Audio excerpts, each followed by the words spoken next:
আজকে এই শুটকির ভর্তা বোনা করতেছি। বৃষ্টির দিনে কিন্তু বোনা শুটকি ভর্তা এটা কিন্তু অনেক মজা। শুটকি ভাজা, কে কে এইভাবে শুটকি বোনা বানিয়ে খান অবশ্যই আমাকে জানাবেন। আর এটা রেসিপিটা দেখতে চাইলে অবশ্যই আমাকে কমেন্ট করবেন, আমি পুরো রেসিপিটা দিয়ে দিব। এটা কালকের ভিডিও থেকে দেখিয়েছি, কালকের ভিডিওতে আজকেও একটু দেখবেন যে ওটার সাথে আর কি করা হয়েছে সেগুলো একটু দেখিয়ে দিব।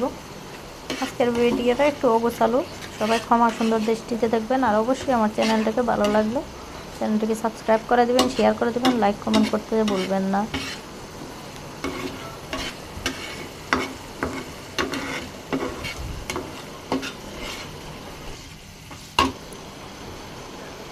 ঢাকা শহর আসার পর থেকে আমি তেমন ভর্তা বানাতে পারতাম না, খেতে পারতাম না। এক বান্ধবীর কাছ থেকে অনেক ভর্তা খেতে খেতে এখন মাশাআল্লাহ এখন আর ভর্তার প্রতি এত বেশি আকর্ষণ নেই।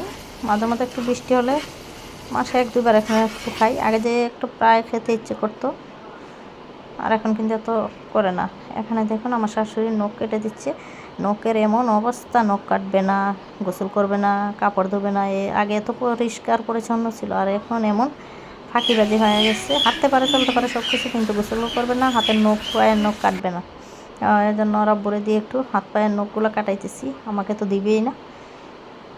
এগুলো কাটা শেষ করে সকালে রান্নাবান্না হালকা করে রেখেছি। এখন যাচ্ছি একটু, আর আব্বু বলতেছে বাজারে একসাথে যাওয়ার জন্য কি কি লাগবে। আমার লিখতে এত অলস লাগে যে একটা স্লিপ লিখে দিব বা মেসেজ পাঠাবো কি কি লাগবে সেটা করতে পারলাম না। বের হওয়ার পরে দেখি যে রাস্তায় এত পরিমাণ বৃষ্টি, দেখুন ছাতা নিয়ে কাছাকাছি এখন বৃষ্টির মধ্যে যাচ্ছি।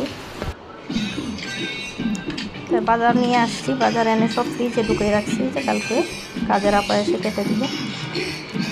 এর জন্য আর দেখাইনি, অবশ্য কালকের ভিডিওতে আপনারা দেখতে পারবেন। এখন সন্ধ্যার দিকে একটু চানাচুর মাখা নিয়ে বসলাম বাচ্চাদের জন্য।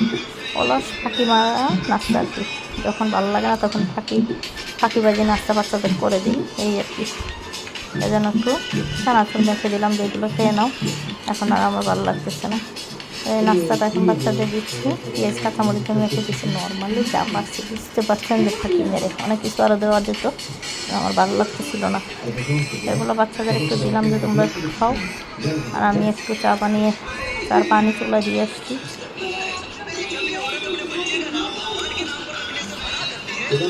চাটাই আমি একটু চাই খাবো, আর ওরা একটু জালমুড়ি খাওয়াইছে, 1 কাপ শাশুড়ি 1 কাপ আমার, একটু চা খেয়ে নিব।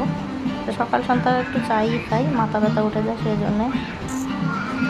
আজকের ভিডিওটা কেমন লাগলো অবশ্যই আমাকে সবাই জানাবেন, আর পরবর্তী ভিডিও দেখার অপেক্ষায় থাকবেন। অবশ্যই আমার চ্যানেলটিকে সাবস্ক্রাইব করে দেবেন এবং লাইক কমেন্ট করবেন এবং শেয়ার করতে ভুলবেন না। অল্প যদি ভালো লাগে তাও সাবস্ক্রাইব করে দিবেন এবং শেয়ার করে দিবেন। সবাই ভালো থাকুন, সুস্থ থাকুন, আল্লাহ হাফেজ, আসসালামু আলাইকুম।